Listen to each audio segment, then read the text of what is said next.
Hey, friends, welcome back to another episode of Better Than Before Breast Cancer. This is episode 402, and I'm your host, Laura Lummer. And today we're going to talk about something that has just been coming up a lot, and it affects our breast cancer community. But gosh, I think it just affects all people in so many areas of life. And I want to talk about PTSD, post traumatic stress disorder, what that means to us as human beings and as breast cancer survivors, and especially after a diagnosis. The emotional piece of cancer recovery, healing, God, I think just life in general is so powerful. And there's just so much shade around it, shame, guilt, self judgment. And it's so important that we talk about it. It's so important that we bring this out into the open for ourselves and for each other, right? If we can come to a safe place, find a community that gets it, that understands, it's so healing. And I'm going to talk about why and how that helps us to heal. What post traumatic stress disorder is and what post traumatic stress symptoms are, and how much of this population, how many of us are impacted like that. I think it is, I was doing some research the other day on something, and this PTSD statistic when it came to breast cancer survivors came up, and I was just blown away at how many suffer from this. And it's not surprising because I see it often in women that I coach, and we're going to talk about why. Like, why do we hesitate to reach out for support?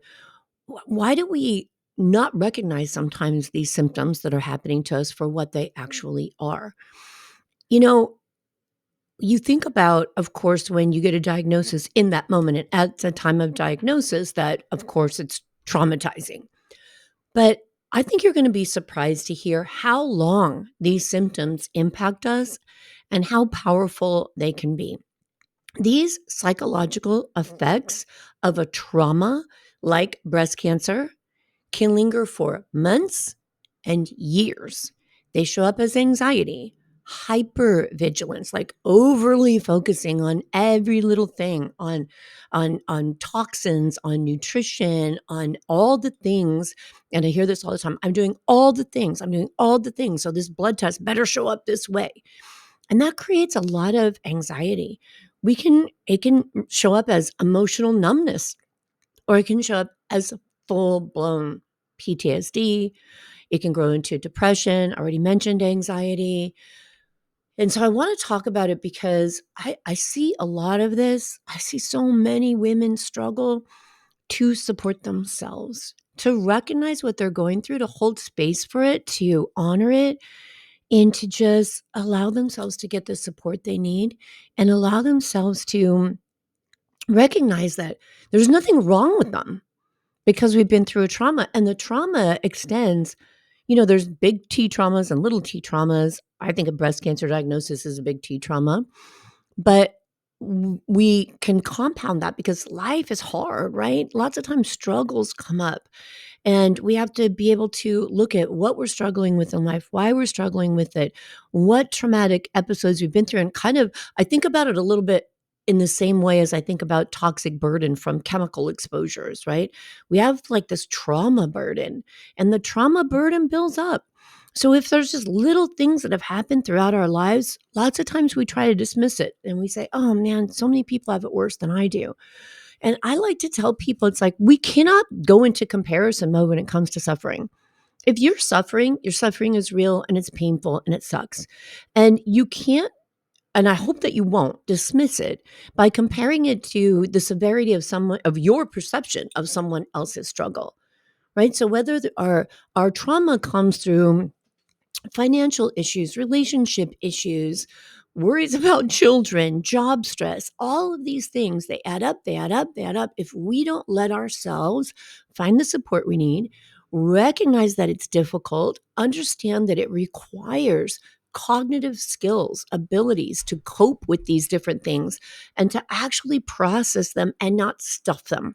Right? We want to stop stuffing. We want to stop saying, I got this, put on my big girl panties and go forward.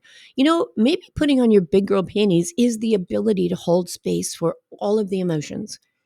Maybe being strong is deciding to allow yourself to be vulnerable and to just hold that space and say, I am a human being, which means I am an emotional creature. And I am experiencing this, and there's no judgment there. I just am. This is what I'm feeling. This is what I'm going through. And I'm not sure what to do with it. It's okay. There's nothing wrong with that. Way worse to just say, I shouldn't feel like this. I shouldn't recognize it. I shouldn't be there. I should be past this by now. So, why I want to talk about this is that it's so common. Let me give you some statistics that I found. In a study from Columbia University, they found that 23% of women reported PTSD symptoms within the first 2 to 3 months after their diagnosis. That probably makes total sense, right? Shocking. Of course, we understand that. Then another study published in Nature found 20% of women experienced severe post-traumatic stress symptoms 3 months after surgery. And then listen to this. Research published in eCancer found that more than 90% of patients experienced some level of post-traumatic stress after their cancer diagnosis. 90%. And 14% of those showed severe symptoms lasting for years. Okay, these numbers are staggering. And yet PTSD after breast cancer isn't something that's really talked about enough, I don't think. So I'm going to break it down for you today. And let's be really real about this. How does PTSD impact our lives? Why do we resist? Why do women resist getting the support they need? And most importantly, how getting support, how seeking support can actually improve both your mental and physical health, because they're not separate. They go together. I say this all the time. They go together. If we have an unhealthy gut, we're going to have an unhealthy mental state, right? Wellness is a whole thing. We call it holistic, right? A holistic approach to wellness doesn't leave out anything. It looks at all the things, all the parts of the body, the mind, the spirit, all of the things, and it takes into consideration all of the tools, standard of care tools, pharmaceutical tools, natural tools, all the things, right? Anything you need to support yourself. So let's talk about how PTSD can show up in daily life. Feelings like, I should be over it by now. And yet, you're struggling with anxiety, intrusive thoughts, like thoughts running. I hear this from clients all the time. My brain is just so full of thoughts. I can't find any peace. And so we turn to things to distract us from all of these thoughts that are just running around in our head. Then we're judging them and we're forecasting them into our future, which increases anxiety even more and can actually lead to a lot of emotional burnout. And then we end up with depression. We can have a sense of numbness. Have you ever felt a sense of numbness? And I have had people come to me and say this, I don't cry. I don't know how to cry. Okay, let me tell you that right there is a sense of numbness. That's an emotional numbing. And I compare that to overwhelm, right? When our emotions, when we're numb, it's not like we are incapable of feeling. I say we're feeling so much that it's too much. And we just kind of go numb. Right? Here's how PTSD can affect you after breast cancer. It can lead to feelings of anxiousness, irritability, mood swings. Do you have those? Do you ever think that's related to the trauma you've been through? Or do you think, oh, it's menopause, right? It's hormonal. Some women feel very disconnected from their emotions altogether. I work with a tool called the model, which I was trained in when I went to life coach school training at the life coach school. And in that, one of the lines, we look at what circumstances are in life, because circumstances are all neutral. And so we look at our thoughts around even thinking about circumstances being neutral. So it's circumstances, thoughts, feelings. And a lot of times when we get to that feeling line and I say, how does that thought make you feel? It is not uncommon for me to hear, I don't really know. Right. And the stories begin, well, I do this and I do that. But it's so hard sometimes for people to just allow their feelings to be there, connect to them, and just even be able to label them and name them. This is what I'm feeling. So that kind of emotional numbness can be a symptom. It can affect your sleep and your energy. insomnia, nightmares, chronic fatigue. These are all common symptoms of PTSD. And poor sleep, as we well know, impacts healing and our overall well being completely. It has a huge impact on us.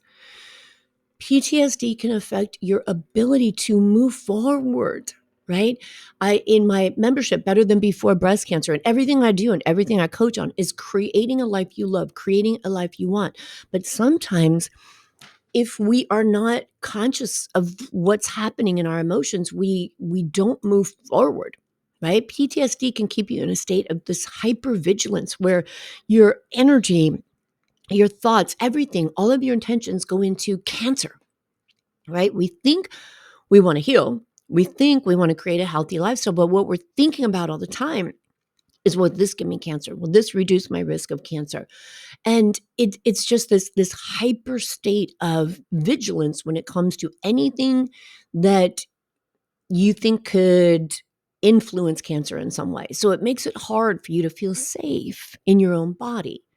It makes it hard for you to trust that your health is stable, even when you know scientific evidence has been presented to you through scans and blood work and all the things that can show you, hey, you have no evidence of disease. And yet I see this all the time, that some of my clients, they just can't embrace that. They're very, very stuck. Is this related to the trauma? This is kind of like that hypervigilance. I don't want to let my guard down. I don't want to embrace what doctors have told me and shown me actual pictures of and said, look, there's no metabolic activity of cancer in your body. Look, your blood shows nothing. Look, you're all good. It's very difficult for some women to embrace that and to celebrate it because they don't want to let their guard down and think I'll miss something. And what happens is then they're just so focused on everything and anything that might have to do with cancer, cancer risk, or cancer recurrence that they don't allow joy into their life. So this can lead to a lot of just self-sabotage when it comes to joy, right? So maintaining a healthy lifestyle, and I would say it makes it difficult to maintain a healthy lifestyle from a joyful perspective, right? So hypervigilance is denying everything to yourself, like the word discipline, right? I'm discipline, discipline, discipline, but it's not discipline from joy.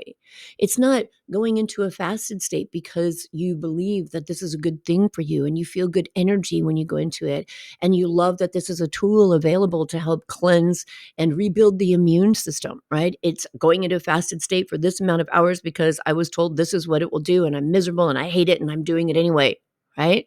That's two very different experiences. And what's really important to understand, again, I'm going to say, I don't think I can say this enough, is emotional trauma affects physical healing. Chronic stress, PTSD symptoms, they increase inflammation, they weaken the immune system, they disrupt our hormone balance. And studies have even shown that women with high levels of emotional distress have a higher risk of recurrence.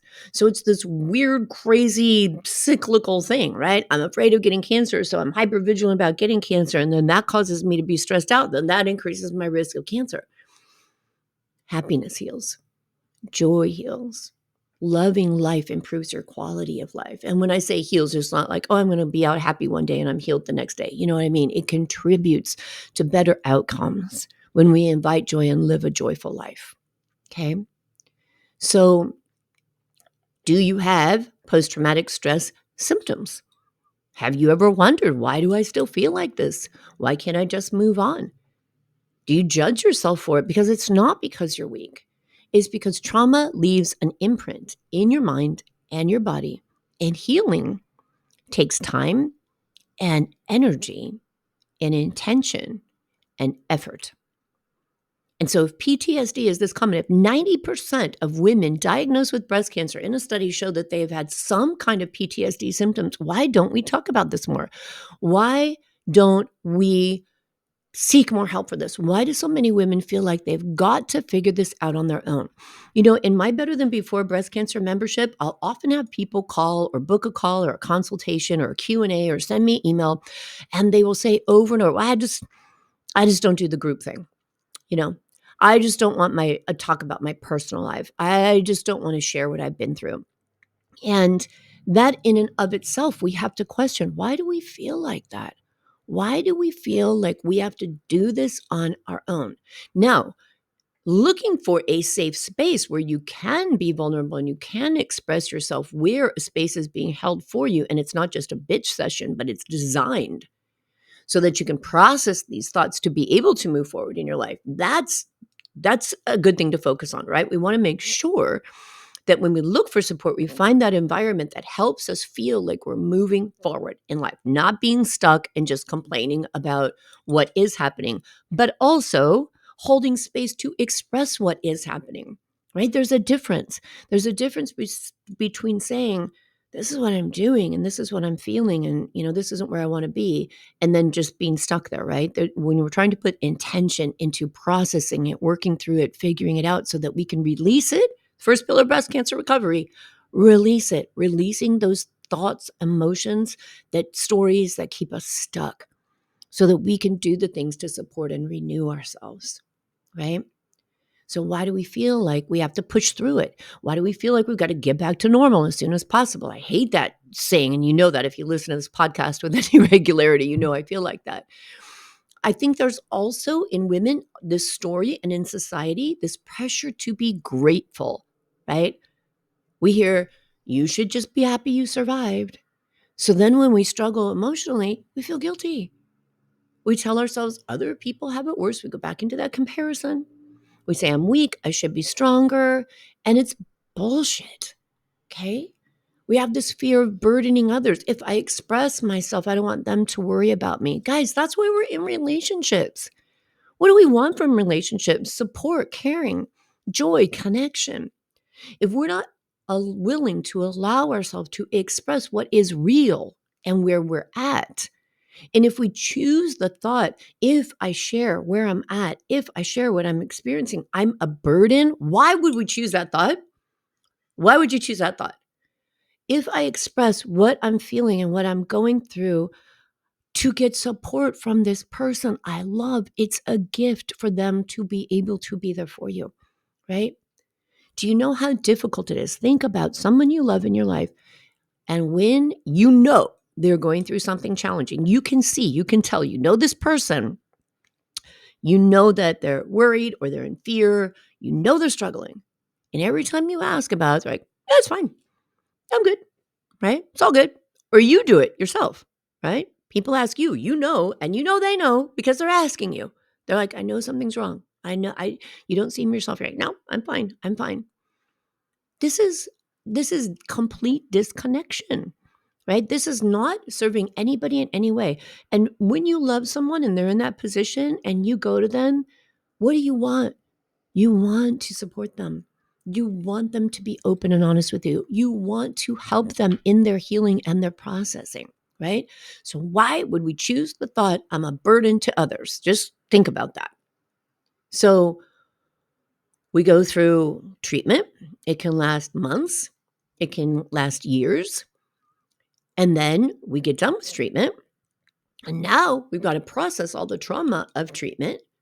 And yet there's guilt that comes up because I hear this story all the time. They've already been there for me for all this time. I should be able to move forward now. Well, no, you shouldn't, because this is the process. We get this diagnosis, we go through this treatment. It's difficult, it's traumatizing, it's hard. And then it's not over, because it goes on for years, as you well know. The scans, the blood work, the worry about recurrence, the medications, the aromatase inhibitors, the multiple surgeries to fix whatever didn't go right in original surgeries, right? It doesn't just end. And yet we still hold on to that story. I just don't want to ask for more. We don't want to really tell people we need more support. Why? Why do we put a deadline on that? Like, how much support are we allowed to get? What's the cutoff? Is a year enough? 6 months? 2 years? If we need support for 10 years, is that not allowed? Like, what is your story? How much support from the people you love is enough and that's all you get, right? And then there's some of us that just don't even realize that we're experiencing symptoms of PTSD. And we just think it's stress. We just think we can't handle things. And we just think we have to push through it. And I want to say to you again and again, in as many different ways as I can, healing does not happen in isolation. And seeking support can help you. So let's talk about how it can help you and how does seeking support actually make a difference?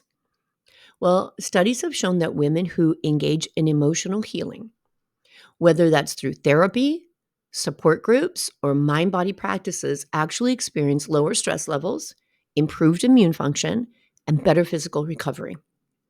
Here's a couple of powerful ways to seek support: professional therapy, cognitive behavioral therapy.